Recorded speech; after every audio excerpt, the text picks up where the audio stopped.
নদী ও সাগরে ইলিশের দেখা নেই, ইলিশের জালে মিলছে পাঙাশ। ইলিশের দাম আকাশ ছোঁয়া। গরিবের ভাগ্যে ইলিশ দেখা ছাড়া উপায় নেই খাওয়ার। গরিবের পাতে ইলিশের ঠাঁই না হলেও পাঙাশ মিলছে, তাই পাঙাশকে জাতীয় মাছ ঘোষণার দাবি উঠেছে। ভোক্তারা বলছেন ইলিশ শুধুই এক শ্রেণীর মানুষের খাবার হয়ে গেছে। সাধারণ মানুষের জন্য ইলিশ দুরূহ ব্যাপার। দিন দিন সাধারণ মানুষের নাগালের বাইরে চলে যাচ্ছে ইলিশ। তাই সহজলভ্য এবং কম মূল্যে পাওয়া পাঙাশকে জাতীয় মাছ ঘোষণার দাবি দীর্ঘদিনের। এ নিয়ে সামাজিক যোগাযোগ মাধ্যমেও চলছে নিয়মিত আলোচনা।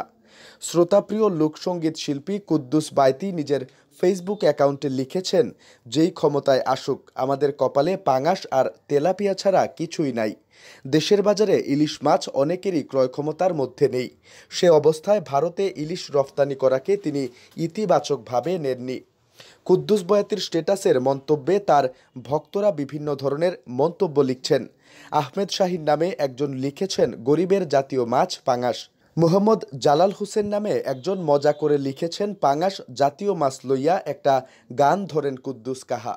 চাঁদপুর মৎস্য গবেষণা ইনস্টিটিউটের সাবেক মুখ্য ইলিশ গবেষক ডাক্তার আনিসুর রহমান বলেন, বর্তমানে ইলিশের জালে পাঙাশ মাছ পাওয়ার অনেক খবর রয়েছে।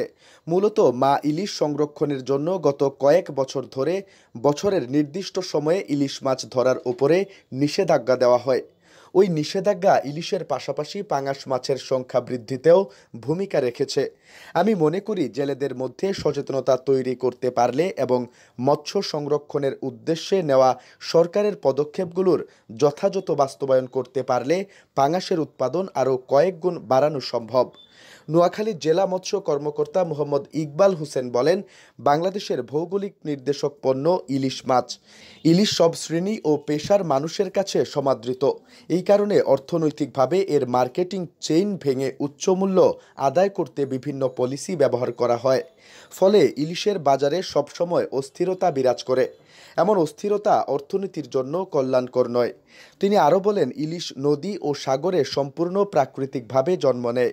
শুধু আহরণ খরচ ছাড়া ইলিশের পেছনে কোনো ব্যয় হয় না। আবহাওয়া ক্ষণে ক্ষণে খারাপ হওয়ায় জেলেরা সাগরে থাকতে পারছেন না। তারা সাগরে মাছ ধরতে না পারায় বাজারে চাহিদার তুলনায় সরবরাহ কম, এজন্য দাম কিছুটা বেশি।